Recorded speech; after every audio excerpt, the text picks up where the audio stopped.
عربوں کو اونٹ کا گوشت کھانے کی عادت ہے، اس لیے ان کی طبیعت میں سختی کا عنصر بہت پایا جاتا ہے۔ ترکوں کو گھوڑے کا گوشت کھانے کی عادت ہے، اس لیے ان میں طاقت، جرأت اور اکڑ پن کا عنصر زیادہ پایا جاتا ہے۔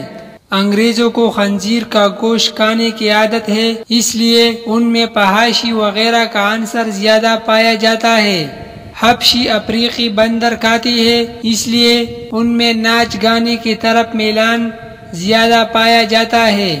ابن قیم رحمۃ اللہ علیہ فرماتے ہیں، جس کو جس حیوان کے ساتھ انس ہوتا ہے، اس کی طبیعت میں اس حیوان کی عادتی غیر شعوری طور پر شامل ہو جاتی ہے، اور جب وہ اس حیوان کا گوشت کھانے لگ جائے تو اس حیوان کے ساتھ مشابہت میں مزید اضافہ ہو جاتا ہے۔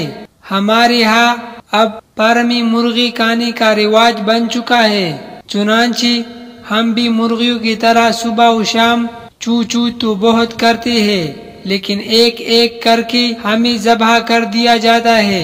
فارمی مرغی کا گوشت کھانے کی وجہ سے ہم میں سستی، کاہلی، ایک جگہ ٹک کر نہ بیٹھنے کی، سر نہ جھکا کر چلنے کی اور پستی میں رہنے کی عادت پیدا ہو چکی ہے۔